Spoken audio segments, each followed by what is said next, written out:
Every 4 years, 5 billion people stop to watch a single month-long tournament. It commands the largest synchronized audience on Earth. The cultural celebration masks a highly efficient money-making engine.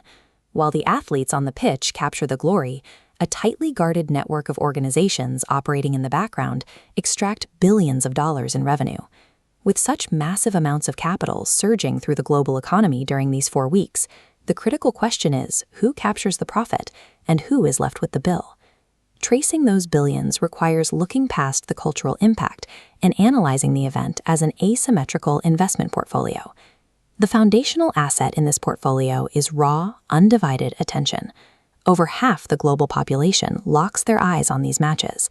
FIFA's ROI model converts a massive audience into capital, shifting construction costs to the host nation.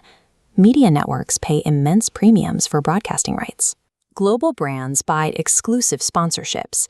Add the consumer pipeline of merchandise and premium ticketing, and the gross reaches billions.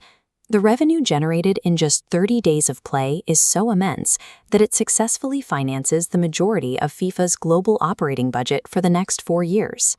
But someone still has to build the physical arenas. That responsibility and the accompanying financial risk falls directly on the host nations. Preparing for the tournament requires astronomical upfront capital.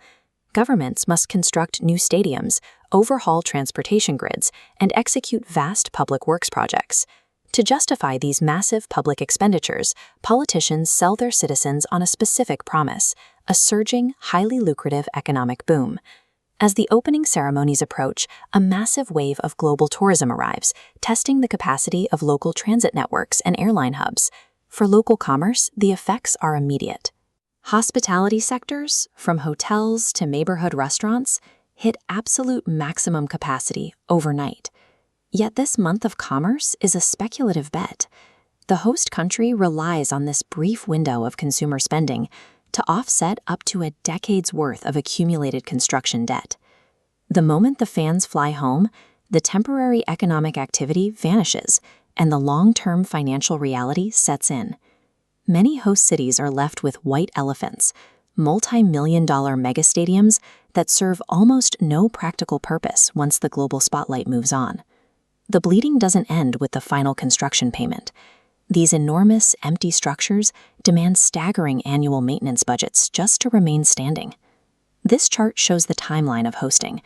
A brief, sharp spike in initial tourism revenue is swallowed by a long, compounding red line of debt, leaving local taxpayers to carry the economic weight for decades.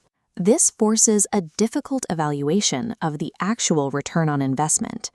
Some nations are simply purchasing a month of global prestige at a high premium. There is one final tier of participants capturing value in this ecosystem: the athletes themselves, who function as highly mobile, independent corporate brands. While a victory yields a direct cash payout for the team, that prize money is only a tiny fraction of a player's actual earning ceiling. The true financial windfall lies in the concentrated global exposure. Performing on this specific stage puts a player's image in front of a market size that cannot be replicated elsewhere. A single breakout performance can instantly solidify an athlete's marketability, converting a few moments of highly viewed gameplay into long-term corporate endorsement contracts. For these players, the tournament serves to pull their personal market value forward, directly converting athletic visibility into generational wealth. When viewed entirely as a single overarching ecosystem, the World Cup functions as a massive mechanism for global wealth transfer.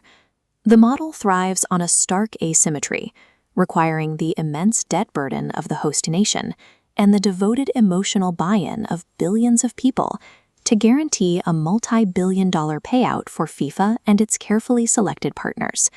The audience's passion is the fuel, the athletic competition is the product, resulting in mass capital extraction. Beneath the excitement of the matches, the audience provides the engagement necessary to sustain a highly structured financial operation.